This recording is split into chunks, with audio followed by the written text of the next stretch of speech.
तो बेटों का विवाह कब करो? जब हाथ से निकल जाए, और बेटियों का विवाह कब करो? जब समझदार हो जाए। और इतना सब करने के बाद भी कई तो ये भी चाहते कि बेटी होना तो ये अच्छा है, कहते ना,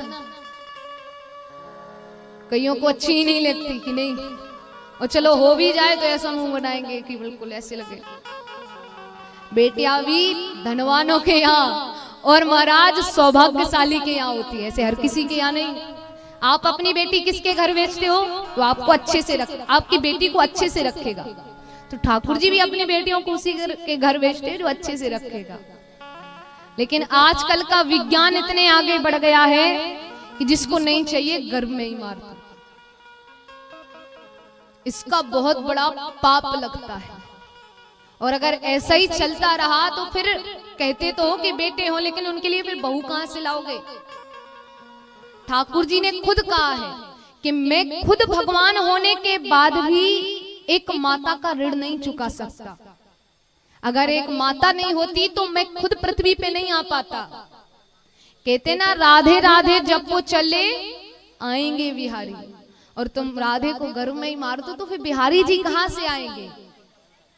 फिर ऐसा नहीं है कि उन घरों में लड़के नहीं होते, होते हैं, पर वो कृष्ण नहीं होते, वो फिर कंस होते हैं। तो महाराज ऐसा कार्य ना करे, क्योंकि भगवान ने खुद माता के लिए पहले महत्व दिया है। और अगर कोई माँ गर्भ धारण करती है तो उसके लिए ठाकुर जी की कोई मूर्ति गिफ्ट करे, कोई ठाकुर जी के बारे में कहे कि अरे हमको तो ठाकुर जी चाहिए, हमें राधा रानी नहीं चाहिए। तो आप खुद सोचो, जब तक राधा रानी नहीं आएगी तो ठाकुर जी कैसे आएंगे? अब वो चिंता करती है कि अगर बेटी हो गई तो। और इतना सब करने के बाद पाल पोस के बड़ी कर भी ले, और जब दूसरे घर ससुराल में भेजते हैं तब लोग कितनी बातें करते हैं कि माता पिता ने इतना भी नहीं सिखाया, इतनी गलती करती है। आपको भी माता पिता कह रहे हैं, वहां पर अपने माता पिता को छोड़ के आए हैं, सास ससुर के घर में है तो सास ससुर से सास ससुर तो नहीं कहते, माता पिता ही कहते हैं ना। तो यहाँ इतने माता पिता बैठे हैं, सब माता पिता का अर्थ जानते हैं, तो आप उनके साथ वैसे व्यवहार भी करें। आपको भी माँ कह रहे हैं, आप सिखा दीजिए। लेकिन कहते हैं माता के घर से इतना भी सीख के नहीं आई। मानो हमको ऐसे लगे कि हम माता के घर नहीं रह के किसी हॉस्टल में रह रहे थे, कि सब सीख के, लिख पढ़ के, सुन के, गा के, बजा के सब आना चाहिए, सब सीख के ही आना चाहिए। तो शुरुआत के कुछ दिनों में आप जो बहू लाते उसको थोड़ा समय दे, आपके साथ ढलने में उसको थोड़ा समय लगेगा, क्योंकि आपके लिए वो अकेली नहीं है और उसके लिए पूरा परिवार नया है। तो आपके साथ ढलने में उसको थोड़ा समय तो लगेगा ही लगेगा। देखिए, एक बेटी के जीवन में विवाह के बाद कितना बदलाव आता है कि जब वो अपने घर मायके में रहती है तो जब वो सो के उठती है तो उससे पूछा जाता है कि खाने में क्या बनाए, और वहीं जब उसका विवाह हो जाता है तब वो सबसे जा के पूछती फिरती है कि खाने में क्या बनाए। उसके घर में उसकी इच्छा से बनता है, यहाँ वो सबसे। आप क्या दिल पे पत्थर रख के कह देते हो कि हाँ बुरी है? कौन से माता पिता को अपने बच्चे बुरे लगते हैं? उस बाप की तारीफ की अपनी बेटी को दिखाने के बाद पूछ रहा है कि आपको मेरी बेटी कैसी लगी। अपने कलेजे का टुकड़ा एक प्रकार से वो आपको दे रहा है, तो उससे जाके पूछिए। एक बाप अपनी बेटी को कभी नहीं जताता कि वो उनसे कितना प्रेम करता है, और एक बेटी जितना अपने पिताजी की चिंता करती है, मेरे हिसाब से उतना बेटे नहीं करते। बेटा तब तक ही बेटा रहता है जब तक उसका विवाह नहीं होता है। बेटियां जिंदगी भर रहती है, बेटा तब तक ही रहेगा जब तक उसका विवाह नहीं हुआ है।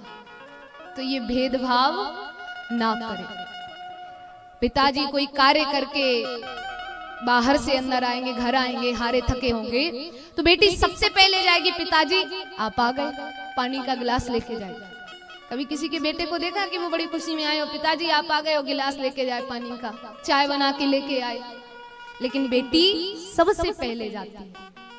एक वैसे माँ भी झुंझला जाएगी कि यार रोज ही तो आते हैं, क्या बड़े पिताजी आगे पिताजी, लेकिन बेटी सबसे पहले जाती है।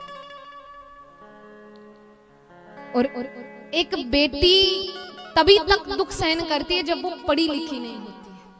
कई माता पिता हमें ऐसे भी मिले हैं जो अपनी बेटी का विवाह कर देते हैं तो कहते हैं हमने तो गंगा नहा ली, हमने तो गंगा नहा ली, विवाह कर लिया। तो केवल विवाह करना ही गंगा नहाना नहीं होता।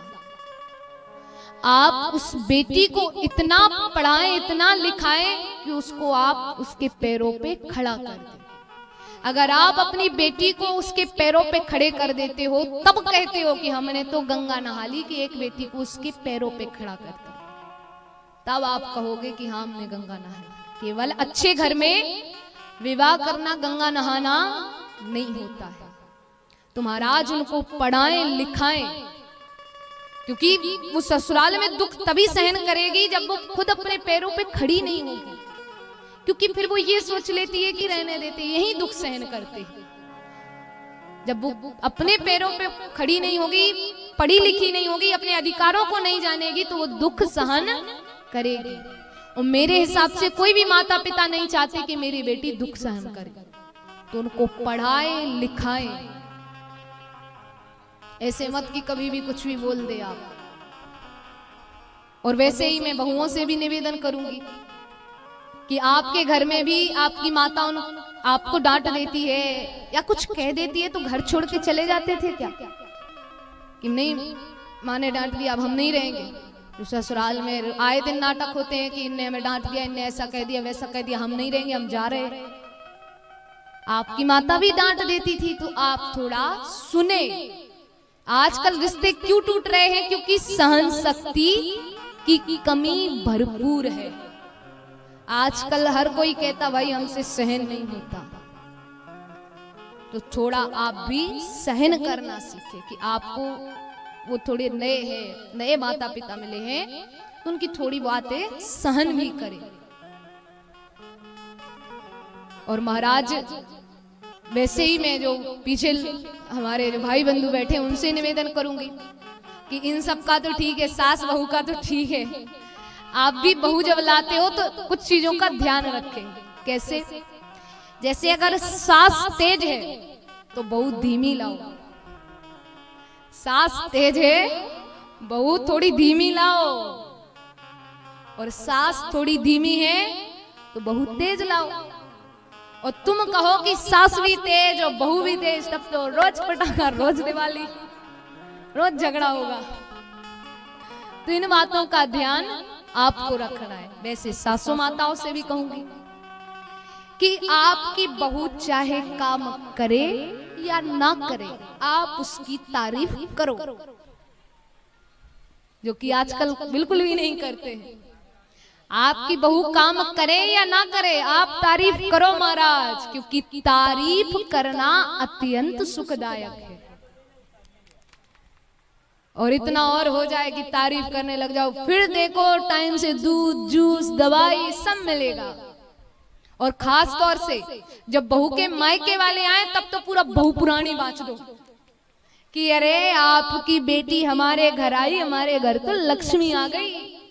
बेटों को देखो क्या होशियार कर रखा है, बच्चों को देखो क्या पढ़ने लिखने में होशियार कर रखा है, फिर देखो कैसे काम होता है। और लेकिन हम करते उल्टा है। उनके पीहर वाले आएंगे, मायके वाले आएंगे तो क्या कहते हैं, तुम्हारी बेटी तो हमें आंखों नहीं देख रही, फूटी आंखों नहीं देख रही। तो वे सुबह के 10 बज जाते हैं, वो अपने कमरे से बाहर ही नहीं निकलती कि ना अब हम फूटी आंखों देखेंगे ना साजी आंखों देखेंगे, हमें देखना ही नहीं, उठेंगे ही नहीं। जैसे आपकी बहू परेशान हो तो आप पूछे कि क्या हुआ है, क्या? अब ऐसे नहीं कि अब वो गुस्सा में हो तो तुम दिन भर यही पूछो क्या हुआ क्या हुआ क्या हुआ, फिर तो झगड़ा होगा, फिर तो जो नहीं हुआ है वो भी होगा। अगर वो इधर उधर ज्यादा डोल रही है, आपको लग रहा है चिंता में, क्योंकि चिंता में हम चलते ज्यादा है, आपको बस इतना कहना है अरे बहू इतना क्यों चल रही है, और बहू तेज हो और कहते दिन भर बहू बहू बहू बहू खज्जो बहू। और फिर देखो क्या महाभारत होता है। उतने में ही सास भी तेज हो जाए कि मैंने पूछा ही तो है, तुम क्यों इतना चिल्ला रही, हो गया झगड़ा। तो अगर वो ऐसा कुछ कह भी दे गुस्सा में तो आप भी थोड़ा सुन ले। एक बेटी से ये कितनों ने कहा है कि आज से ससुराल तुम्हारा घर है, अब से ये तुम्हारा घर नहीं। ये लोग कहते हैं ना तुम पराए घर की हो, कहते हैं बेटियां पराई होती हैं। कितनों ने कहा है, कितनों ने कहा है कि अब से वो तुम्हारा घर है, बेटी आप पराई है। अब हाथ नहीं उठाएंगे, कहा तो सबने है। आए हुए मायके में थोड़ा ही समय होता है तो कहते अब चलो, अब समय हो गया, अब अपने घर चलते। दो दो घरों की मर्यादा रखती है। और महाराज बेटियों को विदा करना क्या होता है एक माता पिता ही बता सकते हैं। ऐसे बातों से हम और आप नहीं बता सकते हैं कि जब अपनी बेटी को 20 साल 25 साल अपने साथ रखने के बाद कैसे मन होता होगा कि अब इसको भेज दो, अब इसको चले जाने दो। क्योंकि बेटियों का स्थान ले पाना हर किसी के बस की बात नहीं है।